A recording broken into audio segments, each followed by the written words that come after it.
मैं अगर ऐसा कुछ नहीं हुआ तो मैं सोच रही हूँ कि मैं कोरिया से वापस इंडिया चली जाऊँ, पर मैं श्योर नहीं हूँ अभी, क्योंकि मैं कोरिया अपना करियर बनाने के लिए आई थी। तो हेलो गाइस, कैसे हैं आप सब लोग? आई होप आप सब लोग बढ़िया होंगे। जैसे कि आप जानते हैं, मेरा नाम सोनी है और मैं साउथ कोरिया में रहती हूँ। मैं ईवा बैमस यूनिवर्सिटी की स्टूडेंट हूँ। तो आज मेरा पहला दिन था यहाँ।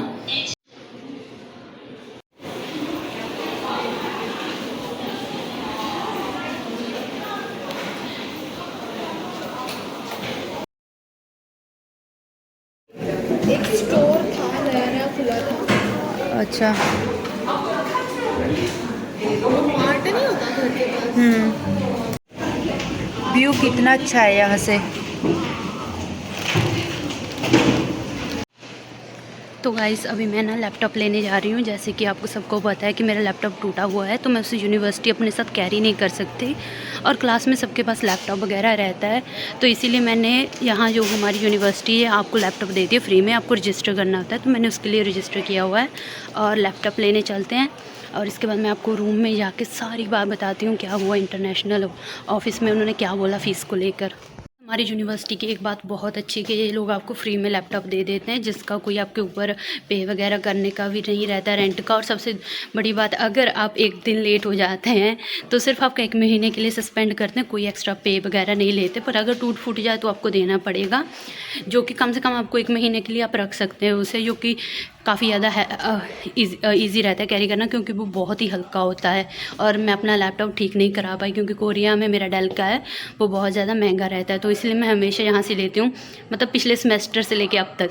मुझे लगता है ये सेमेस्टर मेरा ऐसे ही रहेगा, इन लोगों से लैपटॉप लेके जाना पड़ेगा। और आपको छोटा सा इनका टूर देती हूँ, ईसीसी का कोशिश करती हूँ देने का। आज ये मेरी पहली क्लास थी। मंडे को थी वैसे मेरी सारी क्लासेस, बट मंडे को मैं नहीं गई, क्योंकि ये 1 वीक में आपकी अटेंडेंस वगैरह काउंट नहीं करते, और पहले दिन सिर्फ इंट्रोडक्शन वगैरह देनी रहती है।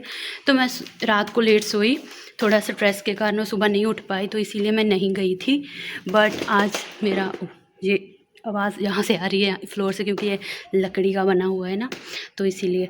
तो आज मेरा पहला दिन था और एक ही क्लास थी। पहले तो मेरी आज 3 क्लास होने वाली थी मेरी फ्रेंड के साथ, तो मैं बहुत ज़्यादा खुश थी। बट उसने बताया कि जो मेजर हमने लिया है ना, उसकी प्रोफेसर बहुत ही ज़्यादा खड़ूस है, वो किसी को मार्क्स नहीं देती। और उसने सीधा सीधा लिख रखा था कि आपके अगर 60% से कम आए तो मैं आपको मार्क्स मतलब फेल कर दूँगी।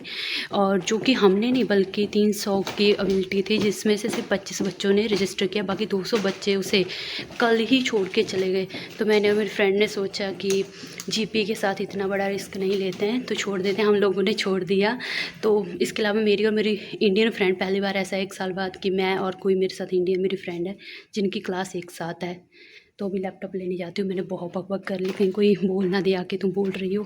मैं ईसीसी में हूँ, मैं इंटरनेशनल डिपार्टमेंट जा रही हूँ ट्यूशन फ़ी को लेके बात करने के लिए, और देखते हैं वो लोग क्या बोलते हैं। क्योंकि ईमेल पे तो उन लोगों ने इतना घटिया जवाब दिया ना कि मैं क्या ही बताऊँ, जो कि मैं वीडियो के लास्ट में बताऊँगी जब मैं उसे एंड करूँगी। बेसिकली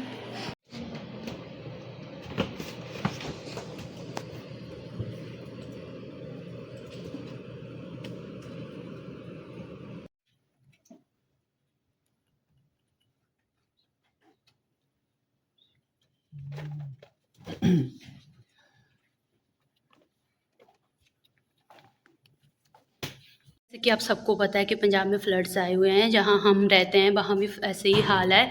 तो जिसके कारण मेरे पेरेंट्स मुझे फ़ीस नहीं भेज पा रहे हैं, क्योंकि आपको पता है जब किसी भी जगह पे फ्लड आते हैं, मोस्टली पंजाब में जो लोग रहते हैं वो फार्मर्स हैं, तो उनकी जो फसल वगैरह है वो सब ख़राब हो जाती है। ऐसे ही हमारे जो हमारा है घर, मतलब हमारा जो भी मेरे डैड का रहता है वो भी एक फार्मर्स हैं, तो इसी कारण हमारी जो फसल वगैरह वो सब ख़राब हो गई है। तो इसीलिए मैंने इनसे बात कर ईमेल डाला था पहले कि ऐसा करके जहाँ मैं रहती हूँ इंडिया में, पंजाब में फ्लड्स आ गए हैं, जिसके कारण मेरी फैमिली की फाइनेंशियल कंडीशन जो ठीक नहीं है, क्योंकि वो वहाँ तो सर्वाइव कर रहे हैं, बट अभी उनके पास इतने पैसे नहीं कि मुझे भेज सके, क्योंकि मेरी फ़ीस 3 लाख वॉन है, और जिसकी इंस्टॉलमेंट भी 80,000 रहती है इंडिया का, उससे थोड़ी कम या ऊपर रहती है। तो इसीलिए तो मैंने इन्हें ईमेल किया था कि अगर स्कॉलरशिप वगैरह है कोई, या मतलब आप मुझे टाइम दे सकते हैं, क्योंकि फ्लड वगैरह होने के बाद आपको कम से कम अपना डेली लाइफ को एडजस्ट करने में 1 मंथ तक लग जाता है, और इसके बाद इतना ज़्यादा आप 3 लाख एक साथ इंडिया का इकट्ठा करना बहुत मुश्किल होता है। तो इसीलिए मैंने इन्हें ईमेल किया था कि अगर कोई है स्कॉलरशिप वगैरह, जैसे मैंने टीए की जॉब के लिए भी अप्लाई किया था जो यूनिवर्सिटी में रहती है, टीचर असिस्टेंट, जो कि मुझे नहीं मिली, पता नहीं क्यों, क्योंकि वो इंग्लिश में ही थी, तो मुझे लगा कि मिल जाएगी, क्योंकि मैंने वॉलंटियर वर्क भी किया हुआ था उसी इंग्लिश लॉज में, बट नहीं मिली। तो मैंने इन्हें ईमेल किया था, जिसका इन्होंने ये रिप्लाई दिया कि तुम इंस्टॉलमेंट में भर दो। तो भाई सीधी सी बात है कि इंस्टॉलमेंट अगर देखो, तुम सोचो, अगर इंस्टॉलमेंट भी तो तभी भरूंगी ना जब पैसे होंगे। मैं इतना बोली कि फ्लड आए हुए हैं, फाइनेंशियल कंडीशन ठीक नहीं है, तो या तो मुझे टाइम दे दो कि मैं सेमेस्टर के एंड तक भर सकूं, या ताकि मैं थोड़ी बहुत पार्ट टाइम जॉब से सेविंग कर लूं और मेरे पेरेंट्स मेरी हेल्प कर दें, या फिर मुझे कोई थोड़ा बहुत डिस्काउंट फ़ी वेवर दे दो ताकि मैं उससे थोड़ा बहुत वो कर सकूँ। इन्होंने सीधा बोल दिया, ना तो हमारे पास कोई लोन है, ना ही कोई स्कॉलरशिप है, ना ही कोई और हेल्प है, तो अपना इंस्टॉलमेंट में फ़ीस दे दो। अब वहाँ पे बाढ़ आई हुई है, जैसे आपको पता है फ्लड, बैंक्स वगैरह बंद रहते हैं, कौन सा मेरा ताऊ है जो वहाँ बैंक खोल के बैठा है। तो अब इनसे ऐसे मैंने बात की, भाई ऐसा नहीं हो सकता कि मेरे पेरेंट्स नहीं भेज सकते पैसे किसी भी कंडीशन में, 1 मंथ तो लग ही जाएगा कम से कम अरेंज वगैरह करने में। और जो ये इंस्टॉलमेंट दे रहे हैं ना, वो सिर्फ 4 इंस्टॉलमेंट रहती हैं 2 मंथ के अंदर ख़त्म। पहली इंस्टॉलमेंट जाएगी 5 सितंबर को, और उसके बाद जो दूसरी आएगी वो 1 मंथ से भी कम का गैप है उन दोनों के बीच में, कम से कम 20-25 दिन का। और जो तीसरी चौथी है, उन दोनों के बीच में से 5 दिन का गैप है। मतलब 5 दिन के अंदर बंदा 80,000 कैसे अरेंज कर लेगा? जैसे आज तुमने 80,000 दे दिए, 5 दिन बाद तुम 80,000 कैसे दे दोगे? तो मैंने उनसे बात की और इन्होंने कोई भी रिप्लाई नहीं किया, और कह रहे हैं कि देखते हैं, ऐसा बिल्कुल ही अनसुना कर दिया। लाइक हम इंटरनेशनल स्टूडेंट आते हैं, हम पैसे लेके ही आते हैं ना, बट अगर हमारे यहाँ कोई प्रॉब्लम है, आई नो कि तुम अलग कंट्री है, थोड़ा बहुत तुम भी समझो, मैं कौन सा तुम्हारे पैसे लेके जा रही हूँ। आई नो सब यूनिवर्सिटीज़ का रहता है अपना जो भी रिक्वायरमेंट्स वगैरह रहती हैं, बट इन्हें इंटरनेशनल ट्रांजैक्शन में भी तो टाइम लग सकता है, ये बात तो समझें। अब पता नहीं क्या होगा, देखती हूँ। फाइनली मैं यूनिवर्सिटी से आ गई हूँ, और ये मेरे रूम के कचरे को थोड़ा इग्नोर करना, क्योंकि मैं काफ़ी दिनों से काफ़ी ज़्यादा स्ट्रेस थी, जिसके कारण मुझे रात को अच्छी नींद नहीं आ रही थी और सुबह जल्दी उठ नहीं पा रही थी, तो इसलिए कमरा भी साफ़ नहीं है। तो मैं अभी यूनिवर्सिटी से वापस आई हूँ, 3:30 से ऊपर टाइम हो रहा है, तो इसे साफ़ करती हूँ। और मुझे फिर यूनिवर्सिटी आना है 5 बजे के आसपास, क्योंकि मुझे मेरे फ्रेंड से मिलना है, क्योंकि एक मीटिंग है उसमें ईवा एंड मी की रहती है जो हर वेडनेसडे, तो वहाँ जाना है कुछ अपनी और फ्रेंड्स को मिलने के लिए। जैसे कि मैंने आपको बताया कि मैं यूनिवर्सिटी से लैपटॉप लेके आई हूँ, अभी इसे चार्ज वगैरह करते हैं और कोर्स का जो सिलेबस वगैरह वो देखते हैं, क्योंकि मेरा लैपटॉप अच्छे से काम नहीं कर रहा था। और इसके अलावा मेरी फ्रेंड लेके आई मेरे लिए ये वीगन वाले रामेन, जिसके 4 पैकेट हैं, और जिसका रिव्यू मैं जल्दी रील में और यूट्यूब शॉर्ट पे डालूंगी। और इसके अलावा वो मेरे लिए बहुत सारे मैगी मसाले लेके आई है, जैसे कि आपको मैंने बताया कि मैं बहुत ज़्यादा स्ट्रेस वगैरह रहती हूँ या फिर टाइम नहीं रहता खाने के लिए, तो उसने मुझे मैगी मसाले वगैरह ला के दिए हैं, ताकि जब भी मेरा कुछ बनाने का मन ना करे तो मैं ये खा सकूँ। एक्चुअली बात पता है क्या है, मतलब कोरियन यूनिवर्सिटीज़ को समझना चाहिए। आप लोगों को शायद लग रहा होगा कि ये लड़की कितना ज़्यादा ढोंग कर रही है, ऐसा कैसे बोल सकती है यूनिवर्सिटीज़ के बारे में, उनका तो ये रिक्वायरमेंट रहता है फीस देने का। बट ठीक है यार, उनका है डेडलाइन, बट वो किसी की मजबूरी तो समझे ना। अब मुझे पता है बहुत सारे लोग शायद ये कमेंट करिए विक्टिम कार्ड करिए या ये वो। अब खुद सोचिए, आपकी फैमिली एक तरफ ऐसे बाढ़ में फंसी हुई है, यहाँ आप उनसे इतनी दूर हैं और आपको पैसों की ज़रूरत है, आप कैसे मांग सकते हैं अपने पेरेंट्स से यार? मैं नहीं मांग सकती। अभी चलो मेरे पास पार्ट टाइम है, जिससे मैं अपना रेंट वगैरह या रोज़ का खर्चा निकाल रही हूँ, जिसके लिए मेरी फैमिली बहुत खुश है कि चलो ये तो है, कम से कम मैं भूखी तो नहीं सो रही हूँ। बट फिर भी यार देखो, यूनिवर्सिटी ऐसा कैसे कर सकती है, उसे एक बार देखना तो चाहिए। मैंने अपनी सारी फीस टाइम पे की है, चाहे डॉर्म की हो। डॉर्म के वक्त भी इन लोगों ने ऐसा बोला था, मुझे बोला था कि वेकेशन में यहाँ रहोगी तो तुम्हें हमें नेक्स्ट सेमेस्टर के लिए डॉर्म दे देंगे, बट डॉर्म ही नहीं दिया उन लोगों ने। मैंने चलो समझ लिया कि होगा, इन्हें और कोरियन बच्चों ने भी आना होगा, चलो सबको मौका देना चाहिए, बट ये ऐसा कैसे कर सकते हैं? कम से कम फीस के टाइम तो थोड़ा बहुत वो करें। और जो भी वगैरह टीए वगैरह का काम रहता है, सब में उसमें कोरियंस हैं। चलो मैं कुछ फॉरेनर्स भी हैं, बट इन्हें एक पॉलिसी भी तो बनानी चाहिए कि थोड़ा बहुत फॉरेनर्स की भी तो हेल्प होनी चाहिए। जब हम लोग इतनी फीस दे रहे हैं तो हम लोगों को भी वो देना चाहिए। ऐसा नहीं कि मेरे मार्क्स कम है, मेरे मार्क्स बहुत अच्छे आए हैं इस बार, पिछली बार से तो बहुत ही ज़्यादा अच्छे हैं। मेरे 80+ मार्क्स हैं, मेरी जीपीए भी काफ़ी अच्छी है, और इसके अलावा काफ़ी सारे जो मेजर्स हैं 2-3 में तो मेरे A+ ग्रेड रहे हैं। बाकी मेरे पास वॉलंटियर वर्क भी है, एक्स्ट्रा करिकुलम भी है इस बार, तो सब कुछ सही है। बट फिर भी चलो ठीक है, टीए का नहीं दिया, कुछ तो मतलब हेल्प कर दे, थोड़ा बहुत टाइम तो दे दें। बट ऐसा नहीं, और ऊपर से पता है जब मैं इंटरनेशनल अफेयर गई तो जो सामने वाला बंदा है अजीबोगरीब से मुंह बना रहा है, तो मेरा ना उस वक्त इतना ज़्यादा रोने का मन करा कि ना मैं यही रो दूंगी। बट मैं सिर्फ चुप रह गई। अभी मुझे लगता है कि ऐसी प्रॉब्लम्स लाइफ में आती रहती हैं, तो मैंने इसलिए ये वीडियो बनाया है कि अगर आप लोग कोरिया आ रहे हैं तो आप लोग अगर खुद के खर्चे पे भी आ रहे हैं या कैसे भी आ रहे हैं, तो मैं आपको ये बात बता सकूं कि कल को फ्यूचर में आपके ऊपर ये प्रॉब्लम रहती है तो यूनिवर्सिटी आपके साथ कैसा सलूक करती है। हो सकता है मेरी यूनिवर्सिटी कोई अच्छा रास्ता निकाले, बट अभी के लिए कम से कम उन्हें मुझे एक वक्त के लिए मतलब अच्छे से ट्रीट तो कर सकते थे, बोल तो सकते कि कोई भी नहीं, हम वो बात करेंगे। सीधा बोल दिया कि देखते हैं, या ऐसा अच्छे से कुछ भी रिप्लाई नहीं दिया उन लोगों ने। मतलब ठीक है, चलो तुमने रिप्लाई नहीं करना, कम से कम एक बार इंसान को ऐसे तुम हौसला तो दे सकते हो यार।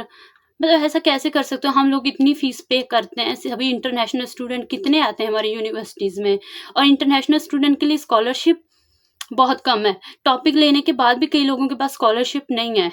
अब सब लोग कहेंगे तुम्हें कोरिया आने को किसने बोला था, किसने बोला था? देखो हम किसी न किसी कंट्री में तो जाती हैं ना, कनाडा, अमेरिका हो गया, तो ऐसे ही मैं कोरिया आई हूँ। अब सब कहेंगे स्कॉलरशिप के ऊपर आओ, स्कॉलरशिप के ऊपर आओ। ज़रूरी नहीं होता कि स्कॉलरशिप सबको मिले। बट ये बात है कि मैं ये नहीं कह रही हूँ कि या यूनिवर्सिटी गलत है या मैं गलत हूँ, पर मैं ये कह रही हूँ कि इंसान को समझना तो चाहिए।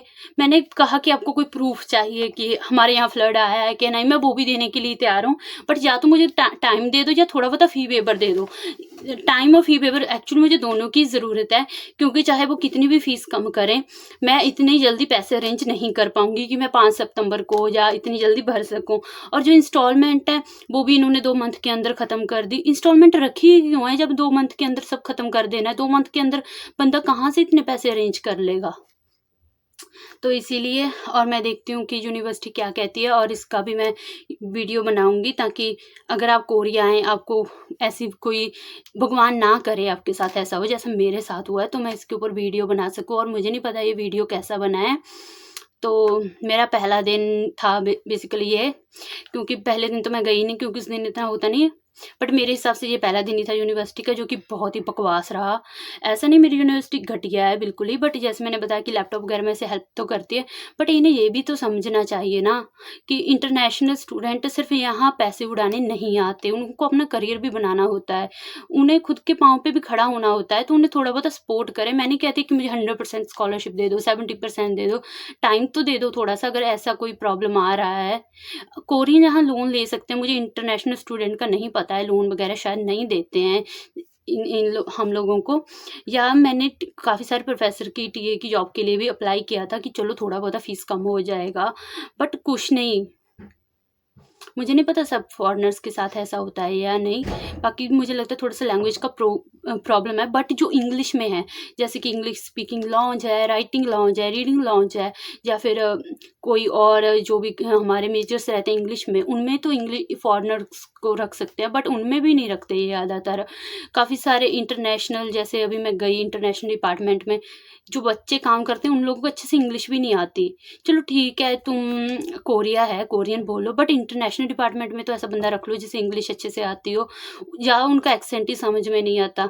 आज जो मैं क्लास लगा के आई हूँ उसकी टीचर का भी मुझे इंग्लिश का एक्सेंट इतना अच्छा नहीं लगा, बट ठीक है, चलो वो तो एक अलग बात है, उसको मैं यहाँ नहीं नहीं लाने वाली।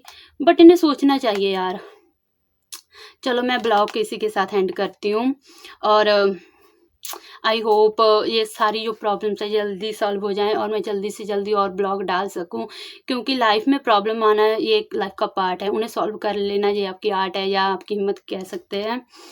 और मिलती हूँ आपको नेक्स्ट वीडियो में, बताती हूँ कि क्या रहा क्या नहीं, ताकि अगर आप कोरिया आएँ, आपके ऊपर ऐसी मुसीबत पड़ जाए, मैं तो यही दुआ करूँगी कि किसी के साथ ऐसा ना हो जैसा मेरे साथ हो रहा है, क्योंकि अभी मुझे कुछ समझ में नहीं आ रहा कि मैं क्या करूँ। क्योंकि कम से कम इन्हें मेंटली सपोर्ट तो कर देना चाहिए बंदे को, और तो नहीं कर सकते, कम से कम इससे हौसला तो मिल जाए। मैं देखती हूँ अगर ये कुछ रिप्लाई वगैरह नहीं करते, क्या करना है अभी वो भी मुझे कुछ नहीं पता, क्या करूँगी मैं आगे, फ़ीस कैसे पे करूँगी या मुझे नहीं पता। पर मिलती हूँ आपको नेक्स्ट वीडियो में, क्या होता है क्या नहीं, क्या मैं कोरिया शायद, या फिर मैं अगर ऐसा कुछ नहीं हुआ तो मैं सोच रही हूँ कि मैं कोरिया से वापस इंडिया चली जाऊँ, पर मैं श्योर नहीं हूँ अभी, क्योंकि मैं कोरिया अपना करियर बनाने के लिए आई थी। बट अब ऐसे कोरिया छोड़ के जाना पड़ेगा तो मुझे भी बहुत बुरा लगेगा, क्योंकि मैं कोरिया छोड़ के अभी नहीं जाना चाहती, मैं अपनी पढ़ाई पूरी करना चाहती हूँ, करियर बनाना चाहती हूँ। बट अगर ऐसा रहा तो मैं अभी फ़ीस नहीं दे पाऊँगी, क्योंकि आप जानते हैं पंजाब के हालात। तो देखते हैं कि मैं कोरिया में रह पाती हूँ या नहीं। Bye bye.